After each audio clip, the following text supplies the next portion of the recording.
Hi, folks. This is Ray Noonan at Connecticut Voices for Children. Thank you so much for joining us. We're going to wait a minute or two for a few more people to join, and then we'll get started. Thanks.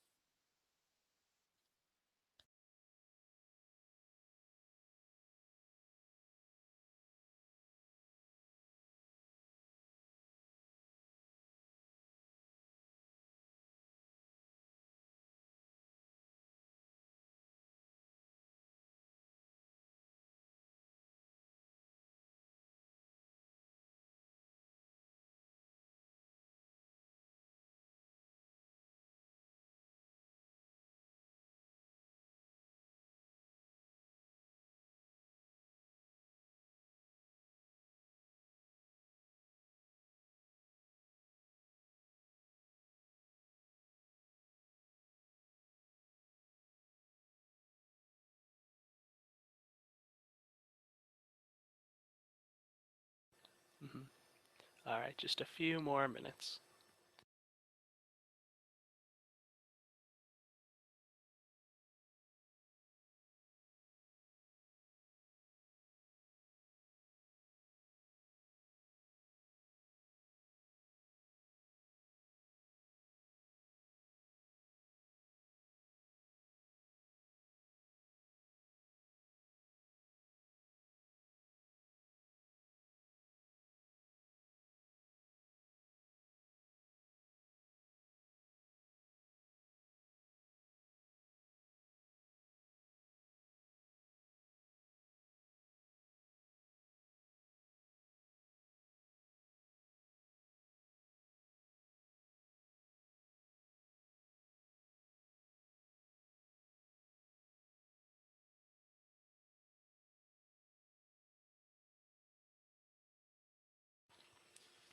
Okay, folks, we'll get started. This is Ray Noonan at Connecticut Voices for Children. Thank you so much for joining us today to talk about our education statewide property tax proposal. Let's get started. So, given the CJEF decision, here at Voices, we decided to look at Connecticut's education finance system. And we split up Connecticut's education finance system into three big buckets.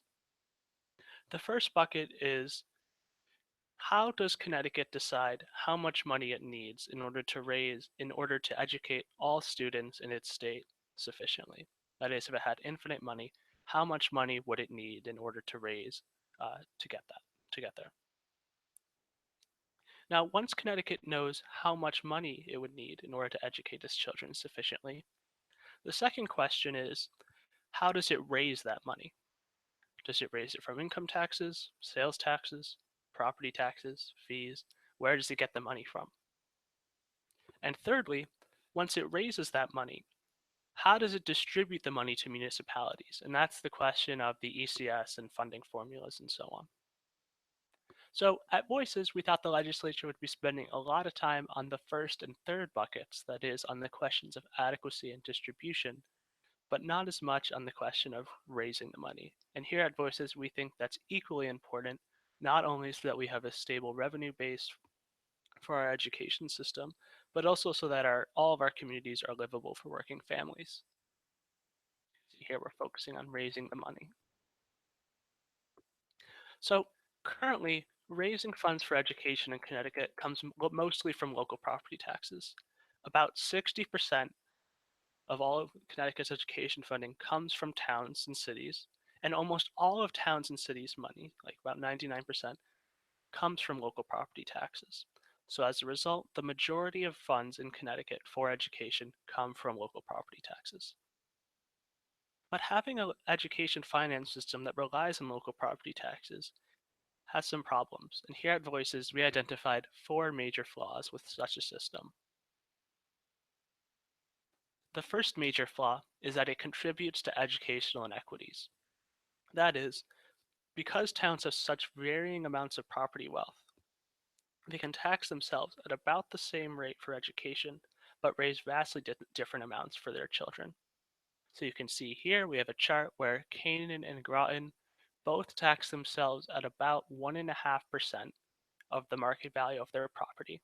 But even though they tax themselves at about the same rate, because Canaan is so much wealthier than Groton, Canaan can raise about $10,000 more per pupil than Groton can for education.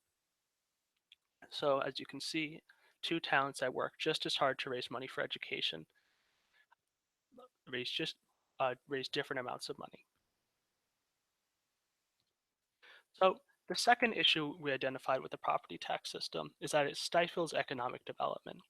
Cities are our dense centers of innovation where young families and businesses want to be, but they're also home to some of the highest concentrations of tax-exempt property in the state. And when I say tax-exempt property, I mean university property, nonprofit hospitals, government property, and so on. And so as a result, these cities have a smaller property tax base from which to draw upon funds for education. And so they're already at a disadvantage when competing against their suburbs or other communities for businesses and families. So you can see, for instance, Bridgeport has about 30% of its property that's exempt from being taxed thanks to state law, whereas nearby Fairfield and Darien only have 10% of their property exempt. The third issue is that the third issue that we identified is that the property tax system in Connecticut penalizes poor families. That is, because poor families tend to live in poor municipalities, and poor new municipalities such as Hartford, New Haven, Bridgeport, and other communities tend to have higher mill rates. Uh, Low-income families tend to have to pay a higher percentage of their property value in property taxes than wealthier families do. You can see here we have a chart from Connecticut's Department of Revenue Services, and they found that the bottom 10% of Connecticut households making about $20,000 per year pay about 12.5% in taxes on their property, whereas in the top 10% of families making six figures pay less than 2% of their property in property taxes. Now, the fourth issue is that the current property tax system exacerbates racial inequities. Now, because of decades of discriminatory and very intentional lending, zoning, and housing policies, as well as white flight, people of color have been systematically excluded from wealthy communities in Connecticut and across the country. These wealthy communities tend to have lower mill rates, and so as a result, people of color tend to be concentrated in communities with higher mill rates, and as a result, tend to pay more in taxes on their cars and houses than white people do. So you can see here, in Connecticut, African Americans pay about 2.8% of their property value in property taxes, whereas whites on average only pay about 2.1%. And that difference, while it may not seem extreme, on a house of about $200,000 would be a yearly difference in taxes of about $1,400 per year. So given these issues that we identified, here at Voices, we thought, what can we do to fix the system? And we looked all across the country at different models of funding education, and we came across one that we thought was particularly applicable to Connecticut. Now, the big idea about what happens in Vermont is that two towns that work just as hard to raise money for education raise the same amount for education. That is, equal effort or equal tax rates means equal spending for education. When you do this, there's no longer some of these inequities, and you also provide relief to the vast majority of communities in this state. Now, before I explain to you what exactly this looks like in Connecticut, I want to explain to you why we picked Vermont. And there were four main values that we liked about Vermont's system that we thought could be applicable to Connecticut. The first is that it's worked well in a neighboring state. Vermont is in New England. The system has been relatively successful there, and we liked that part of the model. The second is that we know people in Connecticut loved their local control, and we wanted to make sure we preserved that. Thankfully, Vermont's system does allow communities complete control over how much money they want to spend on education. The third reason we liked Vermont's system is that it continues to use property taxes to fund education. Now, property taxes are not perfect, and we're the first to admit that. They could be regressive, but to the extent that Connecticut wants to preserve the system that it has, Vermont's system allows it to do so. But, and here's the great thing, even though Connecticut would still use property taxes to fund education, the Vermont system would make that system more equitable and less regressive, more welcoming to working families, and so we liked it for that reason as well. So now I'm going to explain the Vermont system to you by walking through a few towns and how this would look, what this system would look like in these communities. I'm going to start with Wolcott.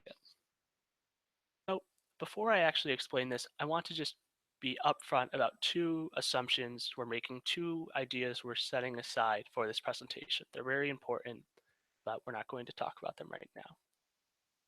And the first, and perhaps unsurprisingly, they're the two other buckets I introduced in the beginning. The first is for the numbers I'm going to give you today, we just left town's current ECS grants as they were. We didn't touch them, we didn't change them. That is, you could change them, and our system is perfectly compatible with changing the ECS formula. But for now, for simplicity's sake, we just kept it as is. And the second is that we didn't look to of adequacy. That is, how much money does Connecticut need in order to educate its children?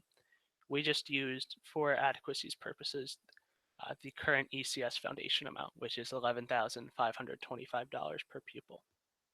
All right, so that aside, let's get started about Wolcott. So the big picture idea I want you to think about is that every year in a Vermont-like system, the General Assembly would look all across the state of Connecticut and it would see how much money these towns are spending on education. It would look at Wolcott, it would look at Cheshire, it would look at New Haven, it would look at Greenwich. And it would add up all of that money, all of the money that all the towns wanted to spend on education. And it would say, how much money do we need to raise in order to pay for all that? And namely, what tax rate will we need to set on property in order to give towns how much money they want to spend?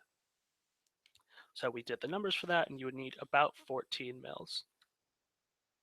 And then the state would say, okay, how much money do we think is an adequate amount for education? And here, like we said, we're just using the ECS foundation amount, which is about 11,500 bucks per pupil per year. Once the General Assembly set those numbers, Wolcott and every other town in Connecticut would work exactly the same, would decide through its own local town process how much it wants to spend on education. That is, Wolcott and its town hall, Wolcott has its town halls, it votes on its budget, and it decides to spend $18 million on education from its local property taxes, which is about $7,000 per pupil, only from local property taxes. They get additional money from ECS and for special education. This is from their own property. And every other town would go through the exact same process.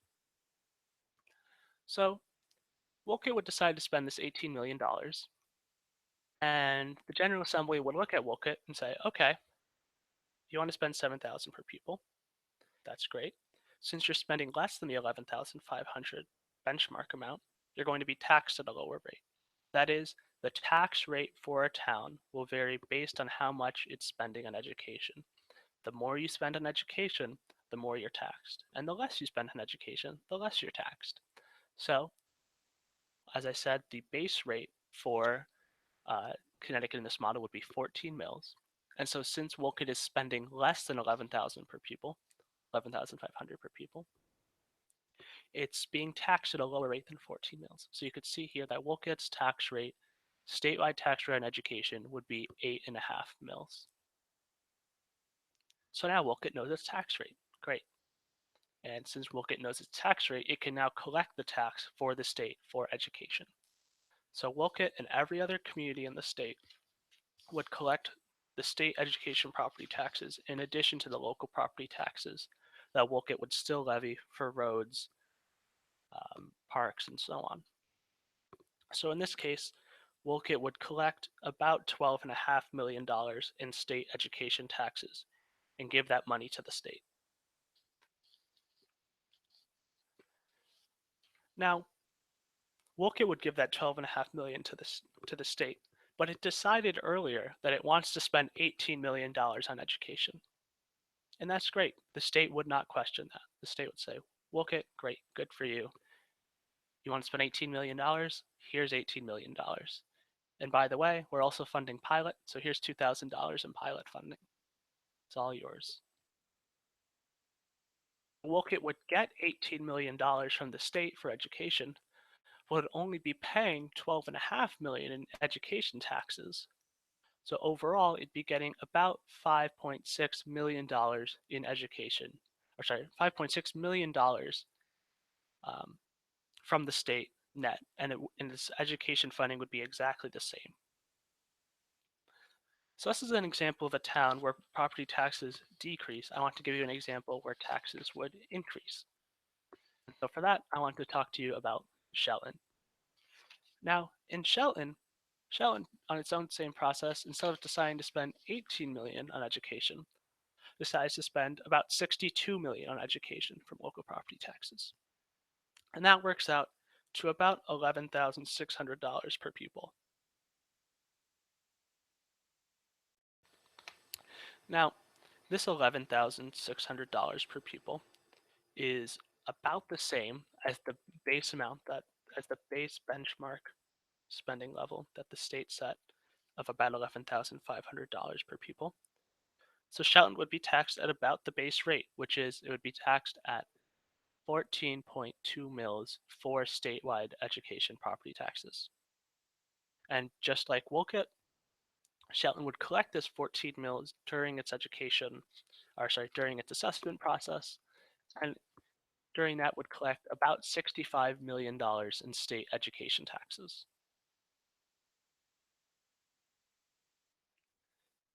Now, now Shelton would collect about 65 million in education taxes, and the General Assembly says, Shelton, do you want to spend 62 million on education? It's all yours. Here you go, $62 million.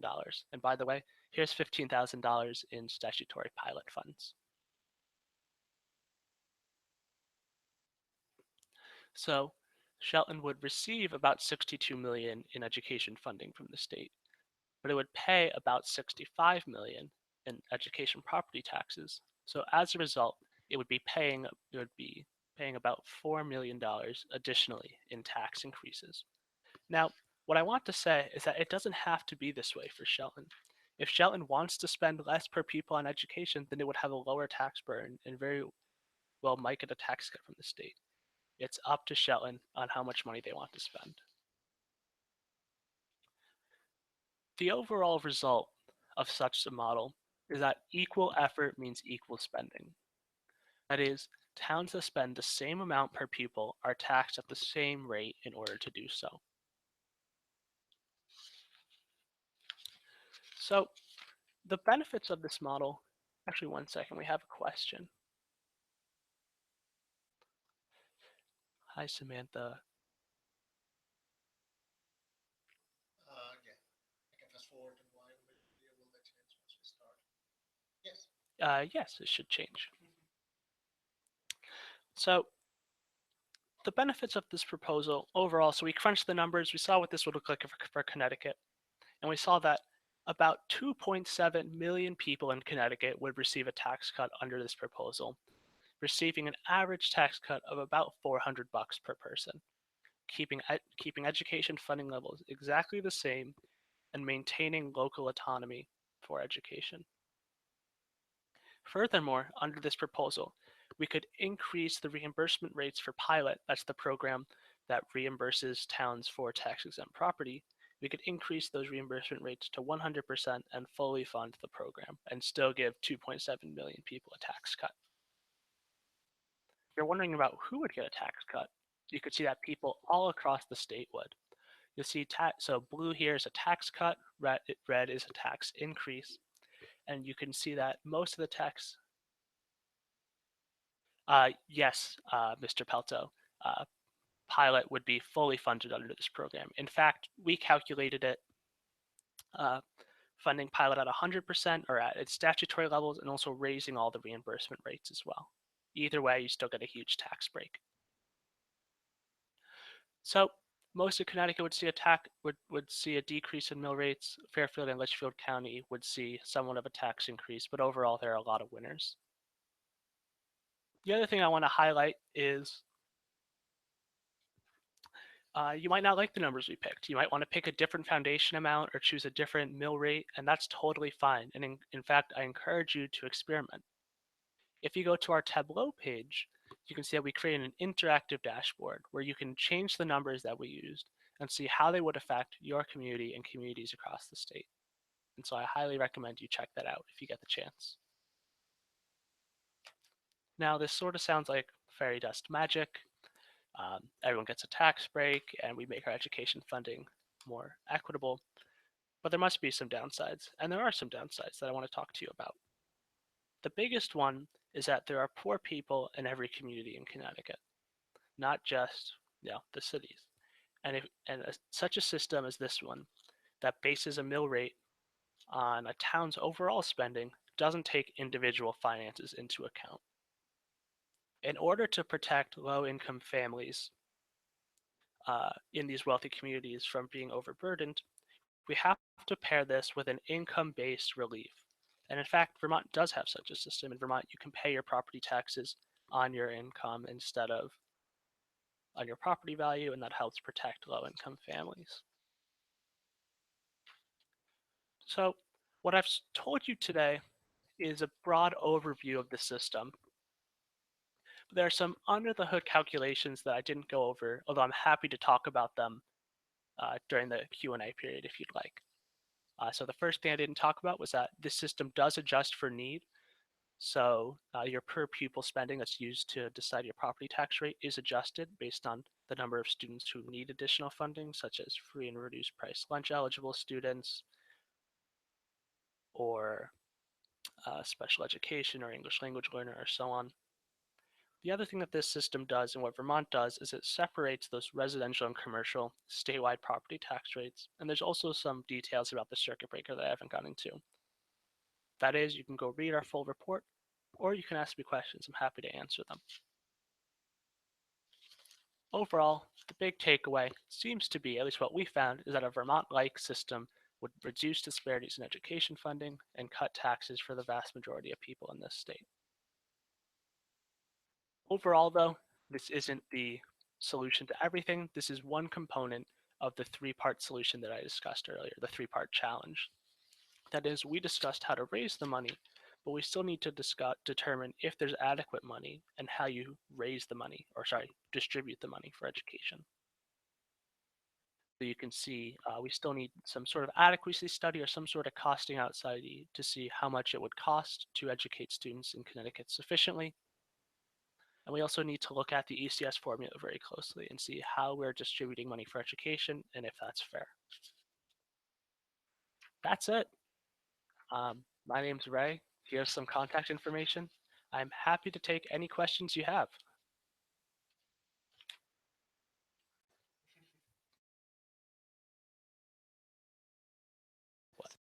And bear in mind there's a delay, so if you ask your question, it might take me a few seconds to answer. I'd still be very happy to.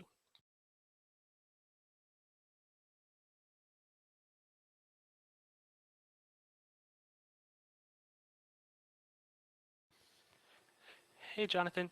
Great question. So the question was generally, how does the CT Voices system handle residential versus commercial property? So the way it works is that, as I said earlier, your tax rate changes based on how much money you spend on education.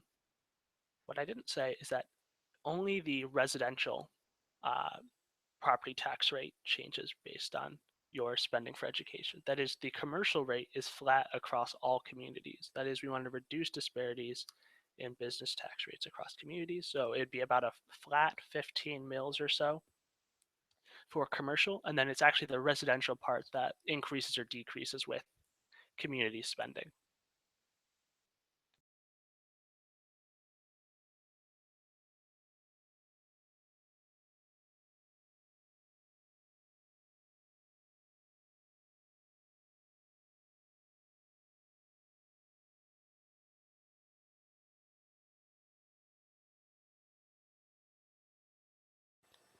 Okay, if that's it, thank you very much for coming on. Please email me or call me if you have any other questions or just want to chat. I'd love to talk to you, and have a great day.